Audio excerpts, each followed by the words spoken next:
সোয়া খাবার খাইবার মাকরু হয়ে ভিতরে ঢোকে।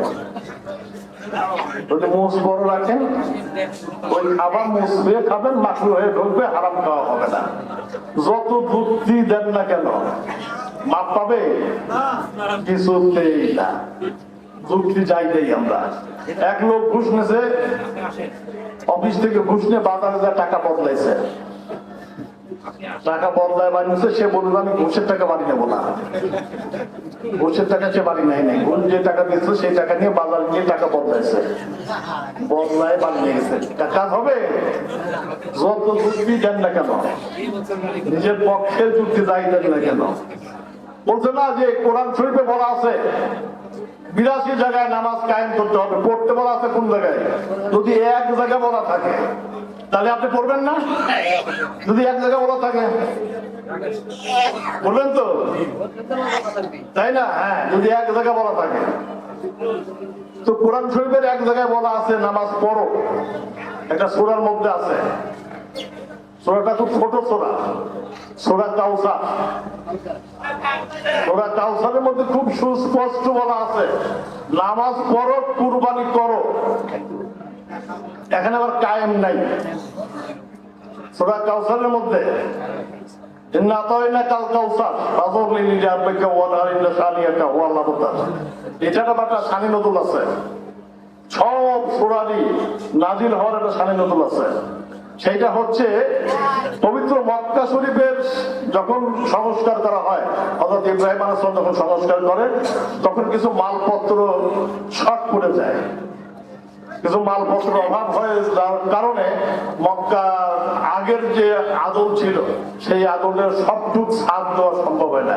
এরকম ছাদ দেওয়া আছে না, সবটুক ছাদ দেওয়া সম্ভব হয় না, কিছু জায়গা পড়ে থাকে। গোল করে দেখবেন আছে, ওইটার নাম হলো হাতিম। পবিত্র কাবা ঘরে ফাঁকা একটা জায়গা আছে, তার ওই ওয়াল করাও আছে ওইভাবেই, এটার নাম হচ্ছে হাতিম।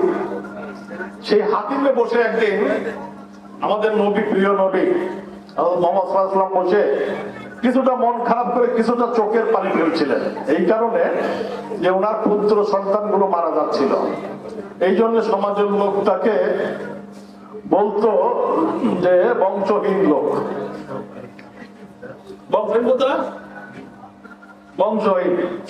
এই সময় উনি যখন ওখানে বসে নীরবে কাঁদছিলেন আর চিন্তা করলেন যে আমার কোনো বংশধর থাকবে না, আমাকে সবাই ওই চোখে দেখে, সেই জন্য কাঁদছিলেন। দেখে ওই সময় সূরা কাউসার নাজিল হয়। প্রত্যেকটা সূরারই নাজিল হওয়ার এক একটা করে কারণ আছে।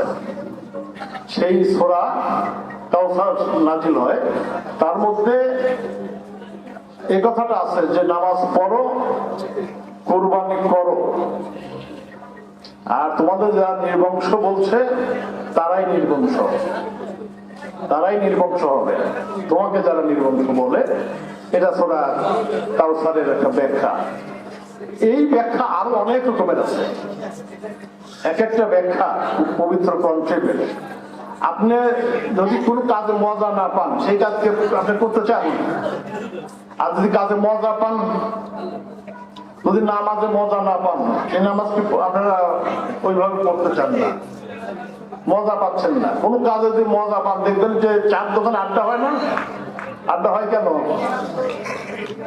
এই যে আশেপাশে চার দোকানে এখন আড্ডা হচ্ছে না, কারণ সেই কাজে সে মজা পাচ্ছে, এই জায়গায় আসতে মজা পাচ্ছে না। আবার এখানে যারা আসে মজা পাচ্ছে, তারা এমনি কিন্তু জোর করে কিন্তু এখানে এদেরকে বসায় রাখা হয়নি, জোর করে বসায় রাখছে কাউকে। এখন একজন ইচ্ছা করলে এখানে উঠে যায়, চার দোকানে বসে আড্ডা মারবে, কোনো কারোর কাছে কোনো কৈফিয়ত দেওয়া লাগবে না। কিন্তু আপনি এখানে মজা পাচ্ছেন। এই যে মজা পাচ্ছেন, যদি কোনো কাজে মজা না থাকে, ইসলাম ধর্ম একটা চমৎকার ধর্ম, স্বভাব ধর্ম। এটার মধ্যে কোনো বাড়তি কাজ নাই, কোনো বাড়তি কাজই নাই। এবং কি বলা আছে, আপনি নামাজ দাঁড়ায় পড়বেন, দাঁড়ায় পড়তে না পারেন বসে পড়বেন, যদি বসে পড়তে না পারেন শুয়ে পড়বেন, যদি শুয়েও হাতটা তোতা করতে সমস্যা হয় ইশারায় পড়বেন। তাই না? ইশারায় পড়বেন। তার কারণ কি? সহজ ধর্ম। এবং কোরআন শরীফের মধ্যে বলা আছে, আমি কারো সাধ্যের অতিরিক্ত কাজ চাপাইয়া দেই নাই। যদি কাউকে বলা হতো যে আপনি মসজিদে যাবেন 3 মণের বস্তা নিয়ে, 3 মণের বস্তা মাথায় করে নিয়ে মসজিদে যাবেন, কি যাওয়া সম্ভব? কারণ আমি কারো ক্ষমতার বাইরে কোনো কিছু করতে বলি নাই। পবিত্র কোরআন শরীফে আছে, কোরআন শরীফে নাই। সবচেয়ে বড় বিষয় কি, পৃথিবীতে বহু ধর্ম আমরা নাড়াচাড়া করি, কিন্তু আমি বহু ধর্ম নিয়ে পড়াশোনা করি, বহু ধর্ম নিয়ে। কারণ একটা, যে কেন আমার ধর্ম শ্রেষ্ঠ হবে? আমার ধর্ম শ্রেষ্ঠ কেন? অন্য ধর্মকে আমরা শ্রেষ্ঠ না বলি, কিন্তু আমরা খারাপ বলবো না, যেটা আমাদের ইসলামে বলা আছে যে ধর্ম নিয়ে বাড়াবাড়ি করিও না। কাজে আমরা বাড়াবাড়ি করতে রাজি না। কিন্তু ইসলাম ধর্ম কেন মজার ধর্ম, কেন আনন্দের ধর্ম? যদি আপনার এই মূর্তি বানায় পূজা করা লাগতো, মূর্তি কিন্তু অনেক খরচা, অনেক খরচা না? আমরা শুধু অজু করে, যেরকম অজুর কথা বলি কোরআন শরীফে, হ্যাঁ, সূরা আল মায়েদার মধ্যে 6 নম্বর আয়াত, সূরা আল মায়েদার মধ্যে 6 নম্বর আয়াত, সেই 6 নম্বর আয়াতে অজুর কথা বলা হয়েছে। 4টা ফরজ অজু, 3টা হলো সুন্নত, 4টা ফরজ। একটা হলো মুখ ধৌত করা, মুখমণ্ডল ধৌত করা, হাতের কোণে পর্যন্ত ধোয়া, মাথা মসিহ করা, মোছা মোছা একবার মুছলে হয়, অনেকে 3বার মুছে পরিষ্কার হলে হলো। আর টাকলু পর্যন্ত পাও ধৌত করা। এই 4টা কথা, ওযুর কথা কোরআন শরীফের মধ্যে বলা আছে। কাজেই আপনি যদি শুধু ওযু করে কাপড়টা পরিষ্কার থাকার কথা বলা হয়েছে, তার অর্থ এই না যে নতুন কাপড় লাগবে। কাপড়টা পরিষ্কার, পরিষ্কার পরিচ্ছন্নতা আমাদের ধর্মের সবচেয়ে বড় বিধান। কাপড়টা পরিষ্কার থাকবে আপনার। আপনি মসজিদের মধ্যে যে নামাজ পড়বেন, ওখানে টাকা দিতেও পারেন, নাও পারেন, কোন বাধ্যবাধকতা আছে? নাই। কাজেই আর কি, নামাজ পড়া, মিথ্যা কথা না বলা। যদি কেউ প্র্যাকটিস করে একবার যে মিথ্যা বলবো না, আজকের একটা দিন মিথ্যা কথা বলবো না, একটাও বলবো না, একটু প্র্যাকটিস করতে পারে। যদি মনে করেন যে আমি অসৎ কোনো কাজ করবো না, এটা শুধু মনে করে মানুষের। এখন আমরা এখানে যারা আছি, আমরা প্রথমেই যদি মোনাজাত ধরে বলি না যে আল্লাহ আমি তোমার পাপী বান্দা, আগেই তো আমি স্বীকার করলাম, দোষ স্বীকার করে নিলাম যে আমি তোমার পাপী বান্দা। আমি তোমার পাপী বান্দা হতে যাবো কেন? আমি যদি বলি যে না আমি পাপী বান্দা না, এরকম কথা কিন্তু কেউ বলতেছে না যে আমি পাপী বান্দা না। কেন বলতেছে না? বলতেছে না এই জন্য যে মনে হচ্ছে প্রতি পদক্ষেপই পাপ হচ্ছে, প্রতি পদক্ষেপই পাপ হচ্ছে। এই জন্য আল্লাহর কাছে বলতে আল্লাহ আমি পাপী বান্দা। এই জায়গায় সব পাপী বান্দারা বসে আছে, আল্লাহ তুমি মাফ করে দেবে, এই কথা বলে। কিন্তু আপনি পাপী বান্দা না এটাও বলতে পারেন যে আমি পাপী বান্দা না। কি জন্য না? আমাদের এই দেশে, পৃথিবীতে আপনি আছে, এই দেশে আপনার কন্ট্রাক্টে খুন হয় না? পেশাকে পেশা খুন করা হলো, পেশা টাকা নিয়ে আরেকজনকে মারি দেয়। যাকে মারল সেই বাড়িতে কিয়ামত হয়ে যাচ্ছে। যারা মারল, 3 জন মনে করে মারল, 3 জন কন্ট্রাক্ট নিয়েছে 10 লক্ষ টাকা, উস্তাদ পাবে 5 লক্ষ, তারপরে যা 3 লক্ষ, তারপরে যা 2 লক্ষ। ভাগ করে নিয়ে বাজারে যে বাজার টাজার করে নিয়ে বাড়ি যাচ্ছে না, যারা এই পেশায় আছে যাচ্ছে তো, এই মানুষই তো বাজার টাজার করে নিয়ে বাড়ি যাচ্ছে। আবার যার বাড়িতে লোকটা মারা গেল, সেই বাড়িতে কিয়ামত হয়ে যাচ্ছে, গড়াগড়ি হচ্ছে। সেই কথা কিন্তু সে চিন্তা করবে না। সে বাজার টাজার করে নিয়ে তার বাল বাচ্চার জন্য নতুন কাপড় চোপড় এনে এক বাড়িতে গেল। হচ্ছে তো? হচ্ছে না তা না। এই কারণে আপনি যদি মনে করেন যে দুদক, দুর্নীতি দমন কমিশন দমন করে, আমাদের দেশে দুর্নীতি উচ্ছেদ আইন আছে নাকি? আছে?